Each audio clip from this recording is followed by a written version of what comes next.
Welcome to our channel. నేను మీ నవీన్. ప్రస్తుతం మనతో ఆయుర్వేదిక్ ఎక్స్పర్ట్ డాక్టర్ సుచిత చెల్లా గారు ఉన్నారు. హాయ్ మ్యామ్, నమస్తే అండి. నమస్తే అండి మ్యామ్, క్యాన్సర్ క్యాన్సర్ క్యాన్సర్ ఇప్పుడు ఎక్కడ చూసినా కూడా ఈ వర్డ్ అనేది చాలా వరకు వినపడతా ఉంది. రీసెంట్గా తమిళనాడు గవర్నమెంట్ కూడా ఈ పీచు మిఠాయిని, పిల్లలు ఇష్టంగా తినే పీచు మిఠాయిని బ్యాన్ చేశారు. ఎందుకంటే అందులో క్యాన్సర్ని ఉత్పత్తి చేసే కారకాలను మిక్స్ చేస్తూ ఉన్నారు. దానివల్ల క్యాన్సర్ అటాక్ అవుతూ ఉంది, కాబట్టి దీన్ని బ్యాన్ చేస్తూ ఉన్నామని చెప్పారు. ఇక్కడ మన సైడు చాలా వరకు హ్యాపీగా తింటూ ఉన్నారు. ఏంటంటే క్యాన్సర్ కారకాలు అందులో ఏమున్నాయి, అదేవిధంగా ఎలాంటి ఆహారం తీసుకోవడం వల్ల ఈ క్యాన్సర్ కణాలు గ్రో అయ్యే విధంగా ఉంటుంది? నార్మల్గా మనకి ఇప్పుడు పీచు మిఠాయి గురించి చూసినట్టయితే దాంట్లో కలరింగ్ ఏజెంట్స్ అనేవి ఏవైతే కలుపుతారో అవన్నీ కూడా క్యాన్సర్ కారకాలుగా మనం చెప్తాం. కానీ మనం ఈ రోజుల్లో తీసుకునే చాలా రకాల ఫుడ్స్లో, ఫాస్ట్ ఫుడ్ కావచ్చు, జంక్ ఫుడ్ కావచ్చు, వీటన్నిటిలో కూడా టేస్ట్ మార్కర్ మీరు చూస్తే వాటి ప్యాకెట్స్ మీద కూడా వాటిలో కలిపినప్పుడు మనకి మసాలాస్ వాటిల్లో కూడా యాడెడ్ టేస్ట్ మార్కర్స్ అని చెప్పేసి ఇస్తారనమాట. సో ఈ added taste markers and food taste కోసం కలపడం వల్ల మనకి అవి అడిక్షన్ ఒకటి ఫామ్ అవుతుంది. అండ్ ఇవి లివర్ మీద మనకి వాటి ప్రభావం చాలా ఎక్కువ ఉంటుంది అనమాట. బిర్యానీలో ఫాస్ట్ ఫుడ్ కావచ్చు, బిర్యానీ కావచ్చు, ఇవి తినేటప్పుడు కూడా టేస్టింగ్ సాల్ట్ అనేది ఎక్కువ కలుపుతూ ఉంటారు. దానివల్ల కూడా ఈ క్యాన్సర్ వస్తుందని విన్నాను. అవునండి. ఇప్పుడు క్యాన్సర్ కారకాలుగా చెప్పేటువంటి చాలా రకాల కెమికల్స్ అన్నీ కూడా మనము కలరింగ్ ఏజెంట్స్ లాగా వాడుతున్నాం. అంటే ఫుడ్ డిఫరెంట్ కలర్స్లో మనకి కనిపించడానికి, సాసుల్లో కావచ్చు, లేకపోతే ఇట్లా పీచు మిఠాయి కావచ్చు, స్వీట్స్లో కావచ్చు, అలా ఎక్కువగా కలుపుతూ ఫుడ్లో కూడా బిర్యానీస్ డిఫరెంట్ కలర్లో కనపడడానికి మనం కలర్ కలుపుతూ ఉంటారు. న్యాచురల్గా దొరికే కలర్ అయితే మనం సింధూరం చెట్టతో చేసే కలర్ అయితే అది సేఫ్. ఒకప్పుడు అదే వాడేవాళ్ళు నార్మల్గా ఫుడ్ కలరింగ్ ఏజెంట్కి. కానీ ఇప్పుడు మారుతున్న దాంట్లో చాలా కెమికల్స్ మనము ఫుడ్ కలర్ కోసము, టేస్ట్ కోసము వాడటం వల్ల ఇవన్నీ కూడా మనకి జెనెటికల్ అంటే జీన్స్ లెవెల్లో వెళ్ళి వాటి మ్యూటేషన్ చేయడం వల్ల మనకి సెల్స్ యొక్క ఇరెగ్యులర్ గ్రోత్స్ అవన్నీ వచ్చి క్యాన్సర్కి అవి దారితీస్తున్నాయి. ఓకే, ఎక్కువ రోజులు స్టోరేజ్ చేసిన నాన్ వెజ్ అనే దాని వల్ల కూడా వస్తుందని విన్నానండి. ఎందుకంటే రీసెంట్గా ఫుడ్ సేఫ్టీ ఆఫీసర్స్ కొన్ని రెస్టారెంట్స్ మీద దాడి చేశారు. అక్కడ వాళ్ళు వచ్చేసేసి దాదాపుగా వారం రోజుల నుంచి నిల్వ చేసిన చికెన్ని బయటికి తీసేస్తే అవి ఎట్లా ఉన్నదంటే మొత్తం ఇంత ముద్దలా తయారై కనపడుతూ ఉంది. దీనిల వల్ల కూడా క్యాన్సర్ వస్తుందని చెప్పేసి విన్నాను. నార్మల్గా మన కల్చర్ అంటే ఇప్పుడు మనకి మన వాళ్ళు చెప్పేదాని ప్రకారం and being a ayurvedic doctor మేమేం చెప్తామంటే ఫ్రెష్గా గ్రో అయినవి, ఫ్రెష్గా అప్పటికప్పుడు ఫ్రెష్గా తీసుకోవాలని చెప్తాం. ఈవెన్ ఫ్రిడ్జ్ కూడా వాడొద్దని చెప్తాం. ఫ్రిడ్జ్లో పెట్టి అండ్ ఆల్రెడీ మళ్ళీ కూరలాగా వండుకొని దాన్ని ఫ్రిడ్జ్లో పెట్టి మళ్ళీ ఓవెన్లో పెట్టి వేడి చేసుకొని తినడం చాలా మందిని నేను చూస్తున్నాను. ఒకప్పుడు ఏంటంటే అప్పుడు ఫుడ్ వండుకుంటే తినేవాళ్ళు, మిగతాది ఏమన్నా ఉన్నా కూడా నార్మల్గా ఎవరికైనా ఇచ్చేయడము, పని వాళ్ళకి ఇచ్చేయడము, ఆవులు బర్రెలు అలా ఉండేటివి కదా. సో దాన్ని డిస్కార్డ్ చేసేవాళ్ళు. కానీ ఇప్పుడు ఏమైపోయిందంటే ఎంత రిచ్ వాళ్ళైనా, పేదవాళ్ళని కాదు, ఎంత రిచ్ వాళ్ళైనా కూడా ఫుడ్ వండుకొని దాన్ని ఫ్రిడ్జ్లో పెట్టడము, నెక్స్ట్ డే దాన్ని మళ్ళీ ఓవెన్లో పెట్టి వేడి చేసుకొని తినడము చాలా రెగ్యులర్గా తింటున్నారు. ఎట్లాంటి ఫుడ్ మనము అసలు ఫ్రిడ్జ్లో పెట్టకూడదండి? అంటే కొన్ని ఫ్రూట్స్, ఇప్పుడు అరటిపండు ఉంది, అరటిపండుని అసలు ఫ్రిడ్జ్ లో పెట్టకూడదు అని చెప్పేసి ఆయుర్వేదిక్ ప్రకారం అసలు ఏ ఫ్రూట్ ఫ్రిడ్జ్ లో పెట్టకూడదండి. నార్మల్ గా ఫ్రిడ్జ్ లో పెడితే దాని క్వాలిటీ అంతా కూడా తగ్గిపోతుంది అని చెప్తామన్నమాట. అండ్ మెయిన్ గా ఏంటి అంటే ఇంకా ఒక్కసారి వండిన వాటిని మళ్ళీ రీహీట్ చేయకూడదు అని చెప్తారు. అది టాక్సిన్ లాగా ఫామ్ అవుతుంది.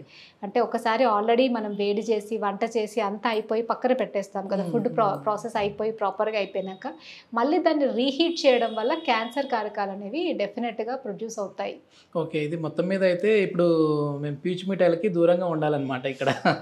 ఎందుకంటే తమిళనాడులో అయితే బ్యాన్ చేసేసారు, ఇక్కడ మాత్రం ఉంది. కానీ ఆ కలర్ అనేది యాడ్ చేయకుండా న్యాచురల్ గా ఉండదు. అంటే ఇప్పుడు మనకి చాలా రకాల చాక్లెట్స్ మీరు చూస్తారు కదా, తినగానే మన కలర్ అంతా కూడా మారిపోతూ ఉంటది, టంగ్ కలర్.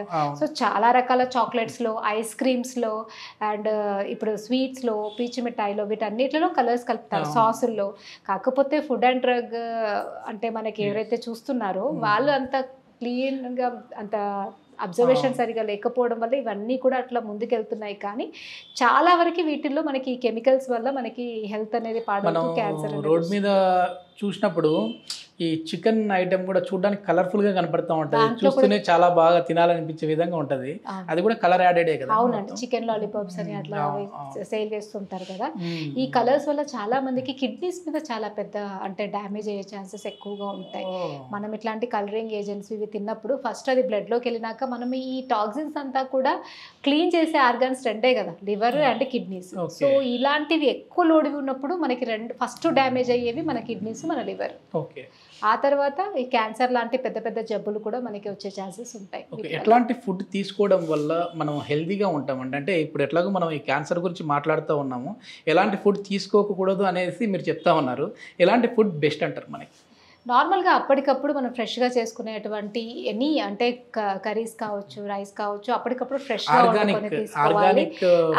అండ్ ఈ టైంలో మీరు అన్నట్టుగా ఇప్పుడు మనం తీసుకునేవి ఎక్కువ కూడా జెనెటికల్గా మామూలుగా మార్పిడి చేసినటువంటి కూరలు లేకపోతే కూరగాయలు, రైస్ అవి తీసుకుంటున్నాం. పెస్టిసైడ్స్ ఎక్కువ ఉన్నవి చాలామంది. అందుకే ఎక్కువ కొంచెం డబ్బులున్న వాళ్ళందరూ కూడా ఆర్గానిక్ ఫార్మింగ్ చేయించుకొని ఆర్గానిక్గా పండిన ఫుడ్ తీసుకోవడం. మిల్క్ కూడా మీకు తెలిసే వినే ఉంటారు, యూరియా కలిపి మీరు కూడా వీడియో చేస్తున్నట్టున్నారు. సో మిల్క్ కూడా మనకి ఏంటంటే చాలా కంటామినేటెడ్ అయిపోయింది ఈ మధ్య కాలంలో. ఎక్కువ పెస్టిసైడ్స్ అంటే యూరియా అట్లాంటివి ఎక్కువ కలిపి చేస్తున్నారు. మరి దారుణం ఏంటంటే మ్యామ్, కేవలము 2 లీటర్ల పాలతో 20 లీటర్ల మిల్క్ ఆ పాలు తయారు చేయొచ్చట. ఆ యూరియా కొంచెం యాడ్ చేయడం వల్ల అదే చిక్కగా వస్తూ ఉంది.